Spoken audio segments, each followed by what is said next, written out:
je suis en fin de mandat. Évidemment, c'est d'abord pour moi un honneur d'avoir été porté à la tête de l'UMS pendant 4 ans. J'ai été élu en 2017, réélu en 2019.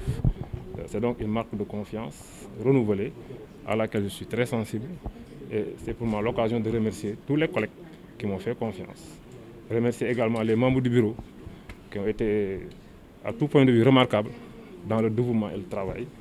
Remercier également tous mes parents et amis qui m'ont soutenu dans diverses circonstances.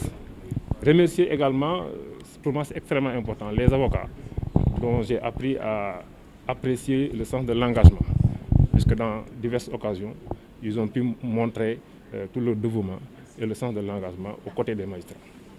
Pour revenir à votre question, oui, en fait l'indépendance est une quête perpétuelle. On ne peut pas dire qu'il n'y a, on ne peut pas être dans le nihilisme, parce qu'effectivement il y a eu quelques avancées dans la pratique. Ce qu'il faut reconnaître, c'est qu'il n'y a pas eu d'avancées dans les textes. Mais dans la pratique, comme je l'ai dit dans mon discours, il y a eu quelques avancées. Il y a eu la régularisation de la situation des magistrats qui étaient en intérim. Il y a eu également un début d'objectivation des mesures de nomination, puisque beaucoup de magistrats qui étaient marginalisés, qui étaient restés longtemps sans avoir été nommés, ont pu être nommés grâce à l'application d'un critère plus ou moins objectif. Donc, ça, dans la pratique, on peut considérer qu'il y a quand même des balbutiements. Mais ce qui est évident, c'est que le fond de notre réforme, qui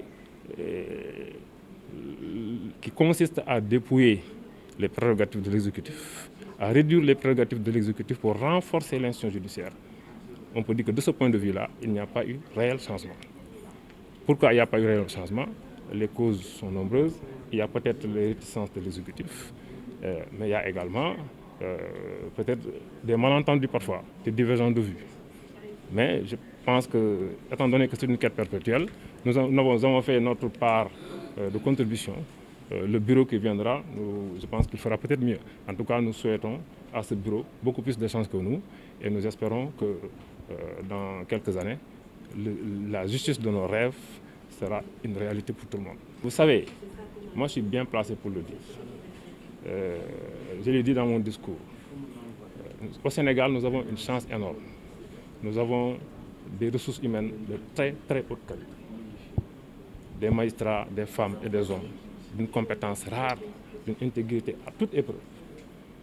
Et je dis toujours que les magistrats européens n'ont pas plus de mérite que nous. Le seul mérite, c'est d'évoluer dans un système beaucoup plus encourageant, un système beaucoup plus transparent qui permet de donner à chacun sa chance. C'est peut-être ça qu'il nous manque.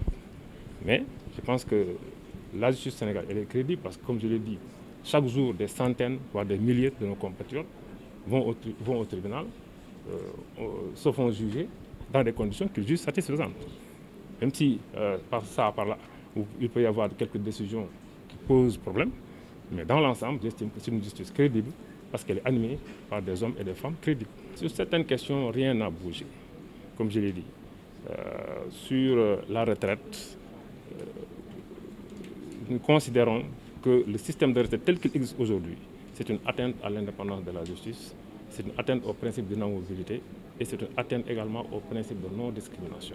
Parce qu'on a instauré au sein d'une même profession 2 régimes de retraite sur des bases qui ne nous semblent pas conformes aux principes qui garantissent une justice indépendante. L'UMS a toujours dénoncé cela, bien avant nous. Quand nous sommes venus aussi, nous l'avons dénoncé, mais le système est encore sur place. Mais nous espérons que l'équipe qui sera là pourra faire avancer les choses. L'avenir de l'UMS? L'avenir de l'UMS, je le vois radieux parce que j'estime qu'il y a des hommes et des femmes suffisamment compétents pour animer cette équipe et la mener vers des lendemains encore meilleurs.